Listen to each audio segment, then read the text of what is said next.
میں نے اکثر غریب بچوں کو اور محنتی بچوں کو ادھر نکلتے ہوئے دیکھا ہے. دیکھو عشق کرو اپنے مقصد کے ساتھ. پھر بتا رہا ہوں جس مقصد کے لیے آئے ہو لو اٹ. اگر تم نے اسے عشق شروع کیا نا خدا کی قسم تمہیں کسی اور چیز میں دل نہیں لگے گا. تمہیں پٹے پرانے کپڑوں میں تم آؤ.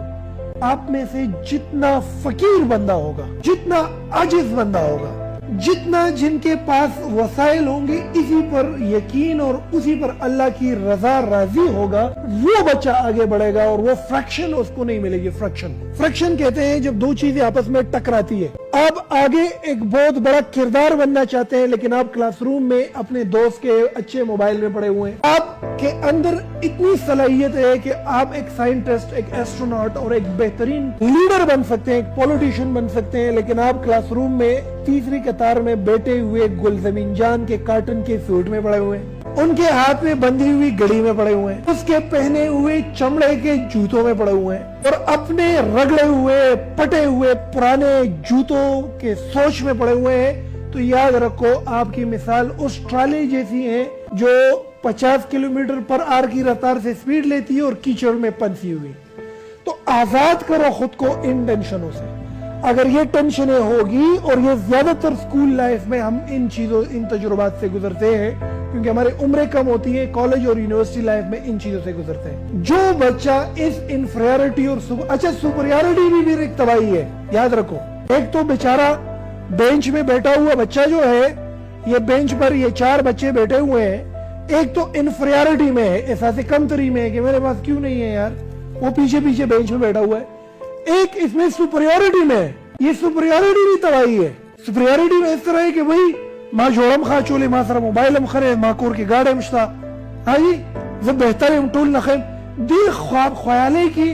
آپ نوٹ کریں کہ وہ سستی کا شکار ہو جاتا ہے, وہ سخجان نہیں بنتا, وہ آسانیوں کی طرف چلا جاتا ہے اور وہ ایکسپیرینس گین نہیں کرتا. میں نے یہاں پر زیادہ تر غریب بچوں کی سکسیس سٹوری زیادہ دیکھی ہے. کیپ ان مائنڈ کہ میں نے غریب بچوں کی سکسیس سٹوری زیادہ دیکھی ہے کیونکہ غریب جو ہے زیر آتش رہتا ہے. کیا رہتا ہے؟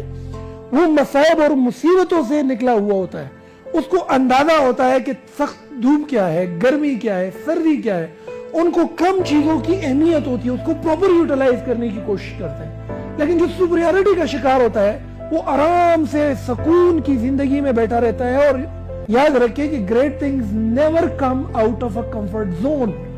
جو کمفرٹ زون ہے وہاں سے کبھی بھی تخلیق نہیں نکلتی, کئی نئی چیز کبھی آسانیوں سے نہیں نکل کر آتی. اس کے لیے you have to go through iron and blood. اگر میں کہوں کہ کنگن بنی نہیں سکتی جب تک وہ بٹی سے نہ گزرے, تو ایگزیکٹلی یہ ایک چیز ہے. تو سپریورٹی میں ہونا اور انفیریورٹی میں ہونا, یہ دونوں چیزیں اس طرح ہے کہ یہ آپ کو ڈسٹرکشن کی طرف لے کر جائے گی, اور یہ آپ کے دماغ کا اور آپ کی کوگنیٹو ایبیلٹیز کو اور آپ کی انالیٹیکل ایبیلٹیز کو, جس سے تم چیزوں کو انالائز کرتے ہو, سمجھتے ہو, اور کوگنیٹو ایبیلٹیز کا جس کے ذریعے تم ایک بڑے آئیڈیاز کی طرف جاتے ہو, اور تمہارے اندر جو صلاحیت ہے ان دونوں سے تم کو روکتی ہے. تو never ever go to the inferiority and never ever go into the superiority.